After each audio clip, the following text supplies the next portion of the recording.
Hello everyone, Sabi's Lifestyle Assam channelor onyo eta recipe video loi আপোনালোকক স্বাগতম জনাইছো। আজি মোৰ ৰেচিপিটো হৈছে নৰসিংহ আৰু ভেদাইলতাৰ মাছৰ জোল। এই নৰসিংহ বহুতেই উপকাৰী দেহৰ কাৰণে সকলোৱে জানেই চাগে। মই এই নৰসিংহ আৰু ভেদাইলতা মাছৰ জোলখন কেনেকৈ বনালো সেইটো আপোনালোকৰ ওচৰত দেখুৱাম। তেতিয়া হলে বলক দেৰি নকৰি ভিডিওটো মাজলৈ আগবাঢ়ো। এটা মই মিডিয়াম সাইজৰ পিয়াজ সৰু সৰুকৈ এদৰে কাটি ললো। এটা মিডিয়াম সাইজৰ আলু সৰু সৰুকৈ কাটি লৈছো। দুটা কেঁচা জলকীয়া লৈছো, দুখিলা তেজপাত লৈছো, এচামুচ হোৱাকৈ মই আদা নহৰু পেষ্ট লৈছো আৰু অকণমান জালুক আৰু এচামুচ জিৰা লৈছো আৰু সোৱাদ অনুসৰি নিমখ আৰু হালধি লৈছো। কেঁচা পিঠাগুড়ি লৈছো, শুকান পিঠাগুড়ি ললেও হ'ব। এয়া ভেদাইলতা হয়, এয়া নৰসিংহ। এইখিনি মই ভালদৰে ধুই কৰি ললো।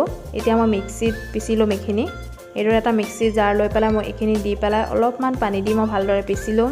এটা মিহি পেষ্ট হ'ব লাগিব। এইদৰে অলপ অলপকৈ পিছি লম, গোটেইখিনি একেলগে পিছি নলওঁ, অলপ অলপকৈ পিছিম। এয়া আমাৰ পিছি হৈ গৈছে, চাওক এইদৰে মিহি পেষ্ট হ'ব লাগিব।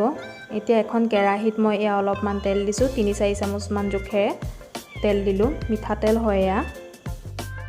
তেলখিনি গৰম হৈ অহাৰ লগে লগে মই ইয়াত দুখিলা তেজপাত আৰু দুটা কেঁচা জলকীয়া দি দিছোঁ আৰু এয়া পিঁয়াজখিনি দি দিছোঁ।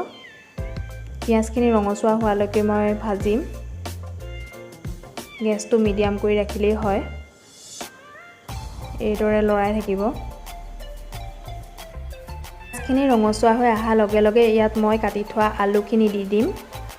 যদি কোনোবা নতুনকৈ বন্ধু-বান্ধৱে মোৰ ভিডিঅ' চাই আছে তেতিয়াহ'লে প্লিজ চেনেলটো ছাবস্ক্ৰাইব কৰি দিব, লগতে বেল আইকনটো দবাই দিব। তেতিয়া মই দি থকা নতুন নটিফিকেশ্যনসমূহ আপোনালোকে পোনপ্ৰথমে পাই থাকিব।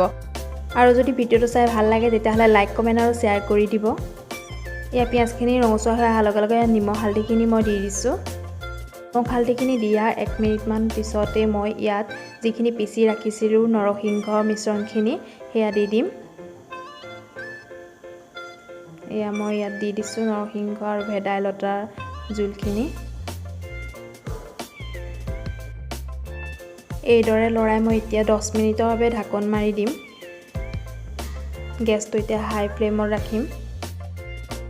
এইদৰে 10 মিনিট আপোনালোকে ঢাকন মাৰি উতলাই ল'ব। এয়া 10 মিনিটৰ পিছত ঢাকন গুচাই মই ইয়াত পিঠাগুড়িখিনি দি দিম।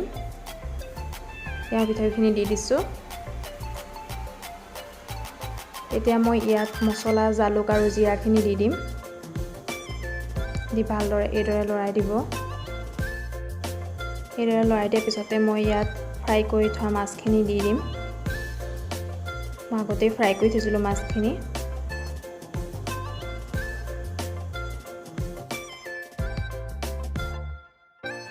মাছখিনি দি মই ইলুটি খিলুটি অলপ কৰি দিম। এতিয়া মই আকৌ 5 মিনিটৰ বাবে ঢাকন লগাই দিম। 5 মিনিটৰ বাবে ঢাকন লগাই এইদৰে আকৌ উতলিব দিম। এয়া 5 মিনিটৰ পিছত এয়া চাওক আমাৰ তৰকাৰীখন ডাঠ হৈ আহিছে।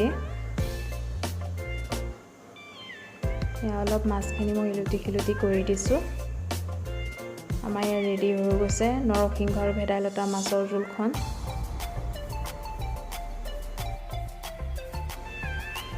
এয়া চাওক কিমান ডাঠ হৈ আহিছে। এয়া এতিয়া মই গেছ অফ কৰি দিম। বহুতেই সোৱাদ হয় খাবলৈ, আপোনালোকে বনাই খাব এবাৰ। আজিলৈ আহিছোঁ, আকৌ আহিম নতুন নতুন ভিডিঅ'সমূহ লৈ। তেতিয়ালৈকে বাই বাই।